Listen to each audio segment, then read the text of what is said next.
Pria ini bernama Raja. Sehari-hari dia bekerja sebagai tukang pangkas rambut dan tinggal bersama istri dan anaknya yang bernama Joti. Kemudian scenes berpindah pada seorang pria yang bernama Silvam. Silvam juga tinggal bersama istri dan anak gadisnya yang menderita sebuah penyakit di punggungnya yang bernama Amu.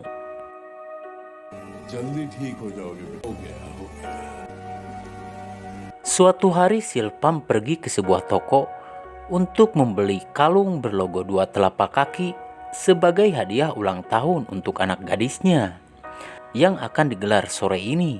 Di perjalanan, Silvam memutuskan untuk mencukur janggutnya agar terlihat rapi di pesta nanti. Lalu Silvam mampir ke sebuah barbershop yang ternyata tempat Raja bekerja. Tak lama kemudian, Raja mulai melakukan tugasnya.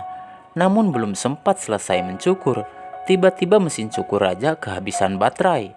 Lalu Raja pun menggantinya dengan gunting.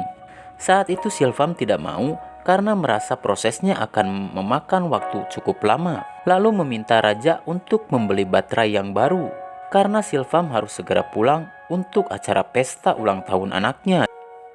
Saat tengah menunggu, tiba-tiba Silvam mendapatkan telepon dari rekannya yang bernama Chaugi yang mengabarkan bahwa aksi mereka berdua beberapa waktu lalu sudah dimuat di koran, bahkan polisi sedang menyelidikinya. Rupanya Silvam dan Chaugi adalah kawanan perampok yang kejam dalam melakukan aksinya. Tak hanya melakukan pelecehan, mereka terkadang juga tega menghabisi korbannya untuk menghilangkan jejak, yang saat ini mereka tengah diburu oleh polisi.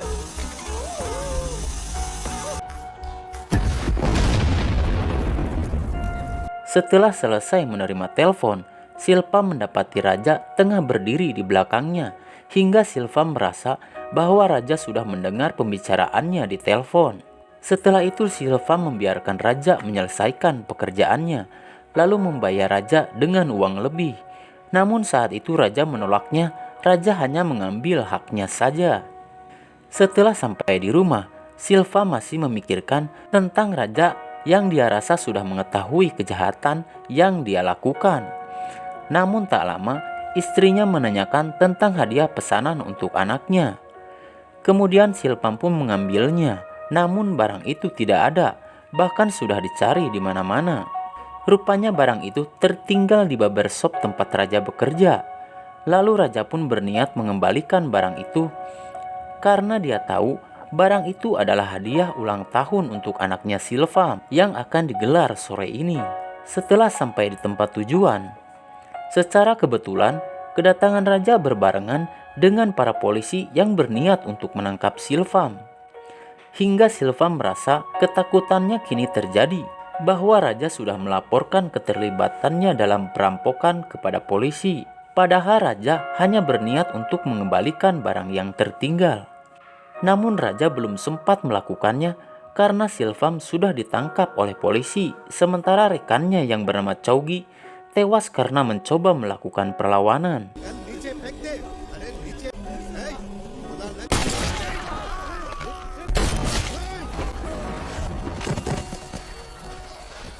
Esok harinya Raja mengajak istri dan anaknya mendatangi rumah Silvam untuk mengembalikan kalung hadiah yang tertinggal di barbershop.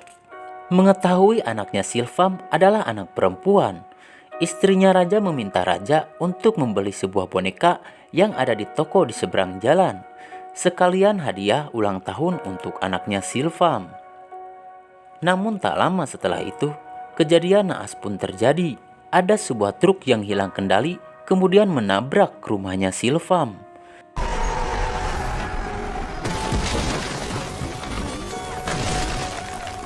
Hingga membuat semua orang yang ada di dalamnya tewas, kecuali seorang anak gadis yang tidak sengaja tertutup oleh sebuah tong sampah yang terbuat dari logam, yang ternyata anak yang selamat itu adalah Amu, anaknya Silvam.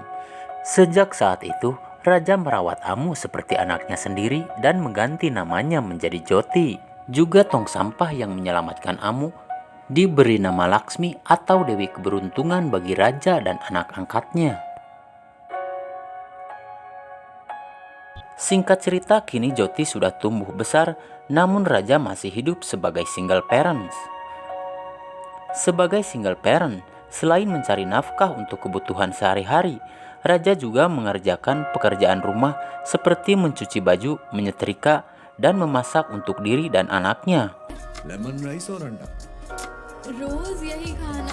Sebenarnya anaknya bisa saja mengerjakan semua itu. Namun saking sayangnya Raja pada anaknya, Raja sengaja mengambil alih semua pekerjaan agar anaknya fokus untuk belajar. Raja juga sering menyempatkan diri untuk mengajak anaknya liburan seperti ke pantai atau ke pasar tonggeng. Pada suatu hari, Raja dipanggil oleh kepala sekolah karena Joti dituduh telah melakukan hal yang tidak terpuji dengan mencampur minuman alkohol ke dalam minuman tamu sekolah, hingga pihak sekolah merasa dirugikan. Namun Raja mencoba menjelaskan bahwa anak gadisnya tidak mungkin melakukan hal semacam itu. Hal itu terbukti setelah beberapa lama seorang guru olahraga bernama Ashifa menemukan pelaku sebenarnya beserta barang bukti rekaman video saat kejadian. Merasa sudah salah sangka, kepala sekolah pun langsung meminta semuanya untuk bubar. Namun Raja tidak terima begitu saja. Raja meminta kepala sekolah untuk meminta maaf kepada anaknya karena sudah memarahi dan menuduh tanpa bukti. Saat itu kepala sekolah menolak untuk meminta maaf, sampai pada akhirnya Joti memberitahu watak ayahnya yang tak akan pernah bisa pergi dan melepaskan seseorang sebelum dia mendapatkan keinginannya. Tak ingin semuanya lebih kacau, akhirnya kepala sekolah mau meminta maaf pada Joti karena memang sudah seharusnya.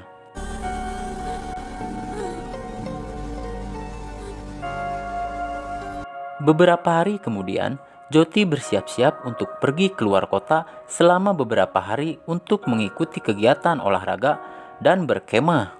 Saat itu Raja tidak bisa berbuat apa-apa, meski merasa berat karena itu adalah kali pertama Raja harus terpisah jauh dengan anak si mata wayangnya.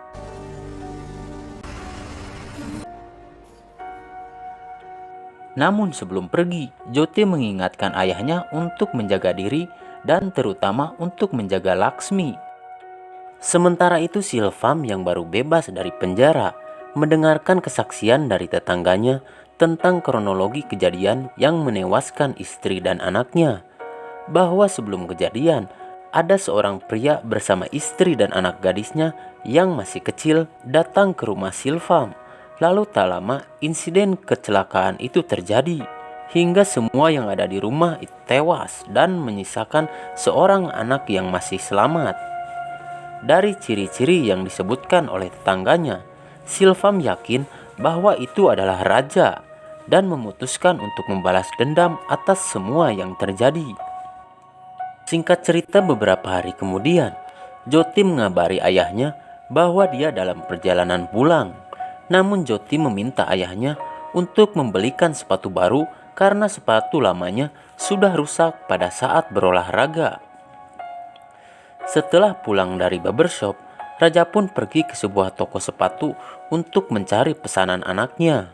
Namun saat itu, sepatu yang diminta oleh Joti tidak tersedia di toko, hingga pemilik toko meminta Raja untuk menunggu karena dia harus mengambilnya di gudang yang lokasinya cukup jauh. Raja pun terpaksa bersedia demi mendapatkan pesanan yang sesuai dengan keinginan anaknya. Sementara itu Joti akhirnya tiba lebih dulu ke rumah dan mendapati ayahnya belum pulang ke rumah. Setelah itu Joti menyalakan lampu lalu berganti pakaian. Tanpa dia sadari, saat itu Joti tengah diperhatikan oleh seseorang yang tengah bersembunyi. Rupanya sebelum Joti masuk ke rumah, Silvam dan anak buahnya yang berniat untuk membalas dendam kepada Raja sudah menyusup ke dalam rumah. Tergoda dengan kemolekan tubuh Joti, anak buahnya Silvam langsung membekap mulut Joti dari belakang dan menutup matanya dengan kain. Namun Joti tak tinggal diam, dia berusaha melawan sampai akhirnya Silvam datang dan menghajar Joti dengan sadis tanpa dia tahu bahwa anak gadis yang dihajar adalah anaknya sendiri.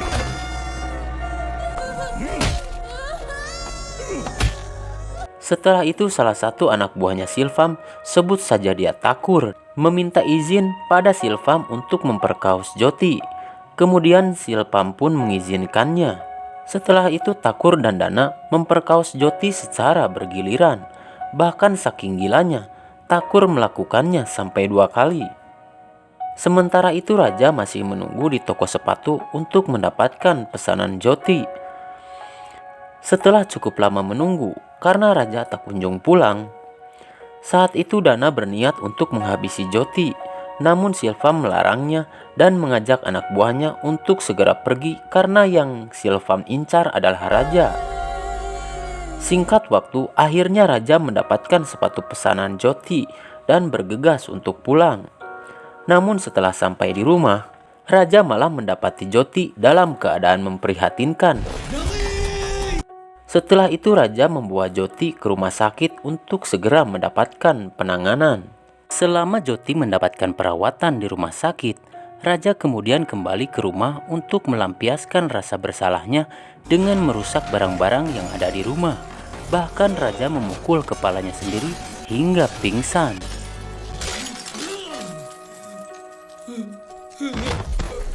Beberapa lama kemudian, raja tersadar dan menemukan secari kertas nota bekas pembayaran dari sebuah bengkel atas biaya servis sebuah mobil Fortuner putih dengan plat nomor 10AT. Setelah itu raja kembali ke rumah sakit untuk melihat keadaan Joti. Untungnya Joti berhasil selamat dari masa kritis. Saat itu Joti meminta kepada ayahnya agar segera menemukan para pelaku dan mempertemukan mereka dengannya, karena Joti ingin sekali melihat wajah para penjahat yang berperilaku seperti iblis. Joti juga memberitahu raja bahwa ciri-ciri si pelaku salah satunya memiliki benjolan di punggungnya. Setelah itu raja mencari mereka berbekal secari kertas yang dia temukan di rumahnya sebagai petunjuk. Singkat waktu, raja akhirnya berhasil menemukan mobil dengan plat nomor yang tertera di kertas tersebut, yang saat itu tengah terparkir di sebuah bar. Kemudian menanyakan siapa pemilik mobil tersebut pada seorang bartender yang ternyata sudah mengenal pemiliknya karena sudah menjadi langganan di bar tersebut. Setelah itu raja menghampiri orang yang ditunjuk oleh bartender untuk memastikan. Namun saat raja tengah bertanya, tiba-tiba muncul seorang pria yang ternyata adalah Dana. Rupanya selain menjadi penjahat, Dana berprofesi sebagai montir yang saat itu menangani mobil yang raja cari. Namun si pemilik mobil kehilangan kacamata kesayangannya dan mendatangi bengkel lalu menghajar pemilik bengkel juga menghajar Dana. Saat itu Dana datang ke bar bertujuan untuk membalas dendam. Hingga keributan pun terjadi.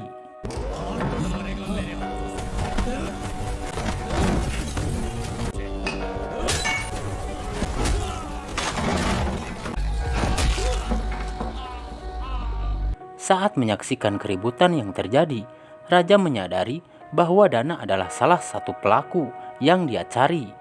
Ditambah lagi dari pembicaraan mereka karena malam tadi mobil Fortuner dengan plat nomor 10AT dipakai oleh Dana juga dari secari kertas yang raja temukan. Setelah adu bagong selesai, raja memutuskan untuk mengikuti Dana. Namun sepertinya Dana menyadari bahwa raja sedang mengikutinya. Kemudian menelpon teman-temannya untuk mempersiapkan diri di suatu tempat. Hingga tiba di sebuah pabrik tua, raja kehilangan jejak. Lalu tak lama setelah itu, tiba-tiba muncul beberapa orang yang langsung menyerang raja.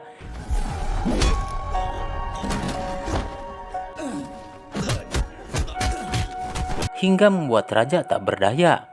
Namun saat raja akan dihabisi, tiba-tiba Dana datang dan meminta anak buahnya untuk tidak menghabisi raja. Karena saat itu Dana tengah membutuhkan hiburan, Dana kemudian memerintahkan anak buahnya untuk memotong tangan dan kaki raja sebelum dihabisi. Namun saat anak buahnya Dana akan memotong tangan raja, saat itulah raja mulai membrutal. Meskipun saat itu raja hanya seorang diri, dan beberapa kali raja mendapat hantaman, raja tetap bertahan hingga berhasil melumpuhkan para penjahat itu dengan menggunakan pisau cukur sebagai senjata andalannya, hingga akhirnya menyisakan Dana seorang diri. Meski sempat kesulitan menghadapi Dana, raja berhasil menyudutkan Dana, kemudian menanyakan para penjahat yang lainnya dengan cara menancapkan tubuhnya pada sebuah mesin pabrik tua.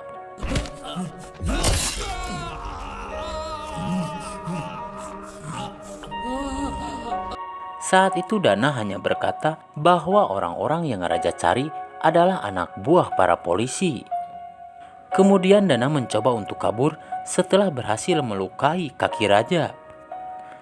Namun saat akan kabur menggunakan motornya, raja mengambil sebuah parang lalu menebas leher Dana hingga tewas mengenaskan.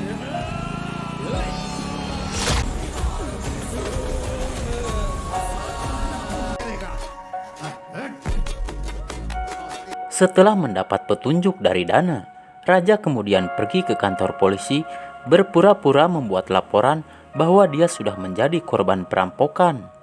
Namun saat raja diminta keterangan dan kronologi kejadian, juga barang berharga yang hilang, saat itu raja berkata dia hanya ingin polisi menemukan dan mengembalikan Laksmi atau sebuah tong sampah tua yang sudah raja dan anaknya anggap sebagai dewi penyelamat. Mendengar pernyataan raja, awalnya ini yang terjadi.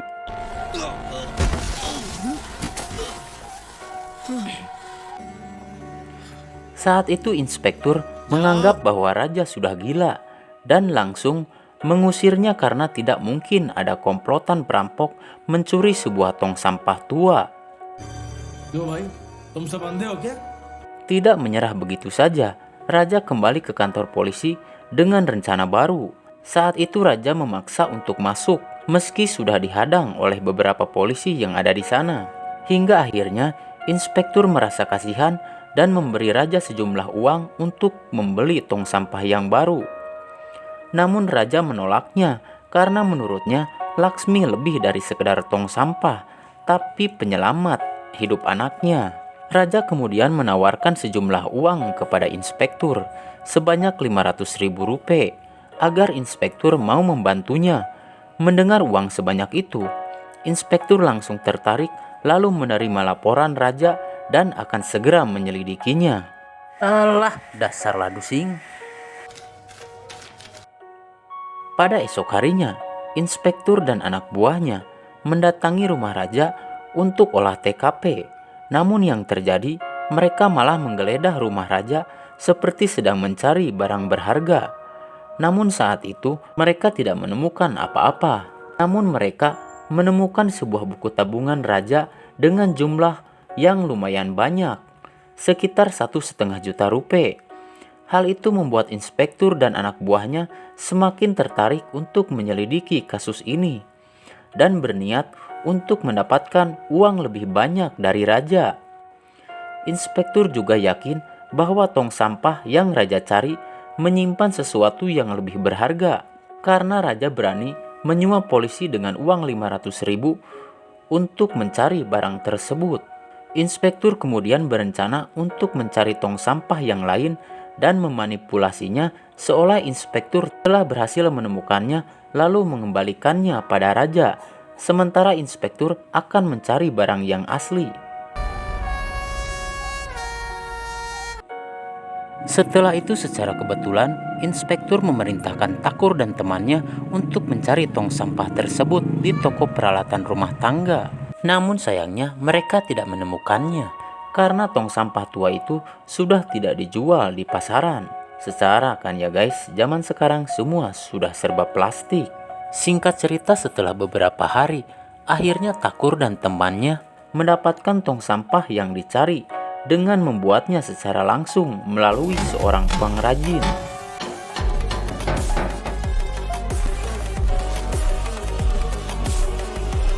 Setelah itu inspektur memerintahkan kepada Takur untuk memanipulasi tong sampah tersebut agar mirip seperti tong sampah milik raja yang hilang.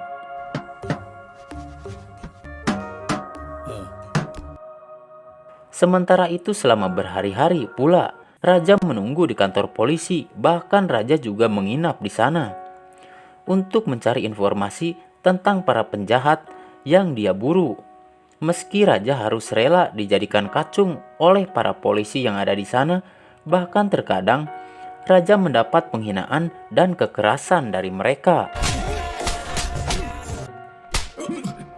Setelah tong sampah itu jadi, inspektur langsung mencari sukarelawan yang mau mengaku sebagai pencurinya. Namun setelah menghubungi para pencuri kenalannya, tidak ada yang bersedia karena tidak mau merasa terhina diklaim sebagai pencuri tong sampah. Meski inspektur memberi imbalan cukup banyak, awalnya Takur juga menolak. Namun setelah inspektur menambah jumlah uang imbalannya, Takur pun akhirnya bersedia. Setelah itu inspektur meminta Takur untuk menginap di rumahnya sambil menghafal kronologi agar sesuai dengan kronologi kejadian yang raja ceritakan di kantor polisi. Namun pada tengah malam, Takur menghubungi Silvam dan membahas tentang kejadian di rumah raja. Saat itu, rupanya Takur merasa gugup karena harus bertemu dengan raja.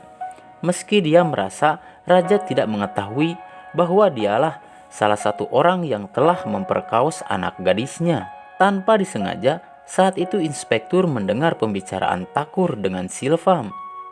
Saat itulah inspektur mengetahui bahwa Takur punya dosa besar pada raja. Namun hal itu tidak terlalu jadi masalah.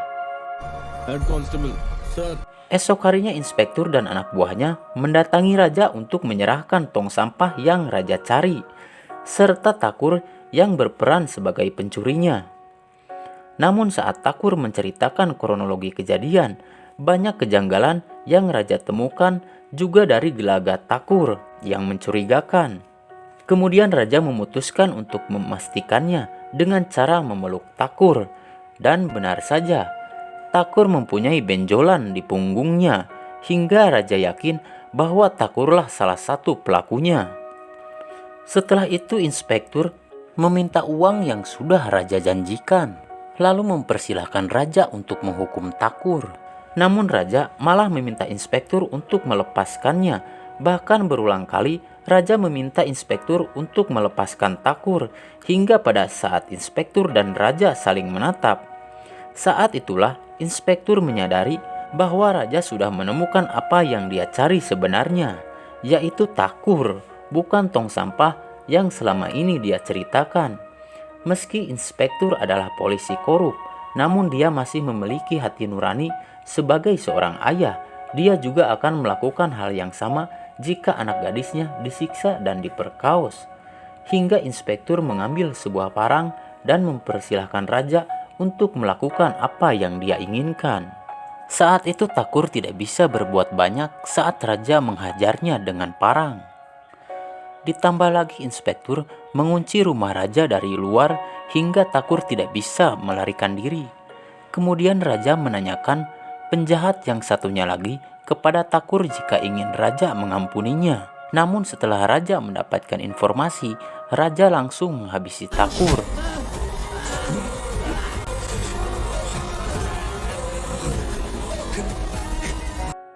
Setelah itu raja langsung menuju lokasi tempat di mana penjahat itu bekerja dan membrutal di sana dengan menghajar beberapa anak buahnya.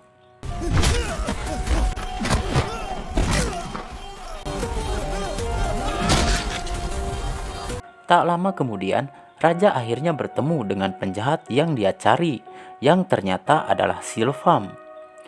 Kemudian pertarungan antara mereka pun tak bisa dihindari untuk saling membalaskan dendam satu sama lain. Hingga pada akhirnya, raja berhasil mengalahkan dan melumpuhkan Silvam.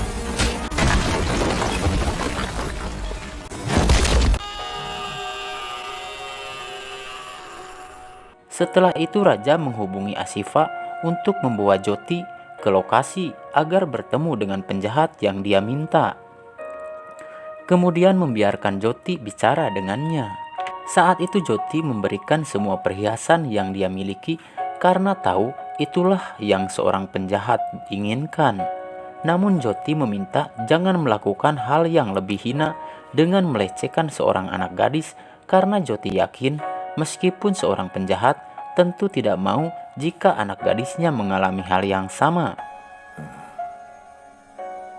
Setelah itu Joti meminta ayahnya untuk segera membawanya pergi dari tempat itu. Namun sesaat setelah Joti pergi, Silvam melihat kalung yang berlogo telapak kaki di antara perhiasan yang Joti berikan. Saat itu Silvam ingat bahwa itu adalah kalung yang dia beli untuk anaknya Amu 15 tahun yang lalu. Kemudian Silvam melihat punggung Joti ada bekas luka, seperti luka yang ada pada Amu. Saat itulah Silvam yakin bahwa Joti adalah anak kandungnya. Kemudian mencoba untuk mengejar Joti dengan merangkak sambil memanggilnya. Namun usahanya dihalangi oleh raja. Saat itu Silvam bertanya dan memastikan pada raja bahwa Joti adalah Amu anak kandungnya. Namun raja membantahnya dan mengakui bahwa Joti adalah anaknya raja. Kemudian pergi meninggalkan Silvam seorang diri. Dari kejauhan, Silvam hanya bisa melihat anaknya yang selama ini dia anggap sudah tewas. Namun karena rasa bersalahnya, Silvam akhirnya memutuskan untuk loncat dari ketinggian hingga tewas mengenaskan.